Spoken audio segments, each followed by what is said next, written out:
کیا جادو کا اثر ہوتا ہے؟ اگر ہو جائے تو کیسے پتا چلتا ہے کہ یہ جو میرے ساتھ ہو رہا ہے جادو کی وجہ سے ہو رہا ہے؟ اور کیا اس کا اس قدر بھی اثر ہو جاتا ہے کہ کسی رشتے کو توڑوا دے یا اختلافات پیدا کر دے؟ شہر بابل کا واقعہ قرآن کریم میں موجود ہے، ہاروت و ماروت کا، کہ جو آئے تھے فرشتے، اور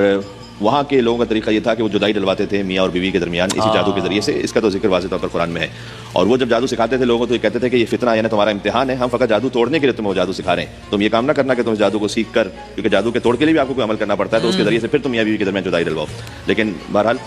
وہ اس امتحان میں کامیاب نہیں ہو سکے۔ تو اس سے سمجھ میں آتا ہے کہ جادو تو ہے، اس کی حقیقت ہے، بس اتنا کر لیجئے کہ اگر کچھ محسوس ہو رہا ہے تو جو بھی ہے وہ قرآنی اعمال کی طرف جائیے، سنتوں کی طرف جائیے، اور کسی خرافات میں نہ پڑیے۔ اور وہ ہیں سورہ قل هو اللہ احد، سورہ قل اعوذ برب الفلق، قل اعوذ برب الناس، معوذتین جسے کہتے ہیں، قل اعوذ برب الفلق من شر ما خلق ومن شر غاسق اذا وقب ومن شر النفاثات في العقد ومن شر حاسد اذا حسد۔ صحیح ہے، تو اس کی تلاوت فرمائیے، اس کو دم کر کے پانی پی لیجئے، قل اعوذ برب الناس ملک الناس الہ الناس من شر الوسواس الخناس الذي يوسوس في صدور الناس من الجنة والناس۔ وہیں یکاد الذین کفروا والی آیت سورہ قلم کی جو آخری دو آیتیں ہیں ان کو پڑھیے، وہ حضور مکرم صلی اللہ علیہ وسلم پر نظر لگانے کی کوشش کی گئی تھی، تو اس کی بھی اس مطلب ایک حقیقت ہے۔ اللہ سبحانہ وتعالیٰ نے ان آیتوں کو نازل کیا جو سورہ قلم کے آخر میں، ان کو پڑھنے کے بعد فریمز وغیرہ میں بھی آتی ہیں، لیکن خود پڑھیں اس کو، اور پڑھنے کے بعد دم کر لیں اپنے اوپر ہی،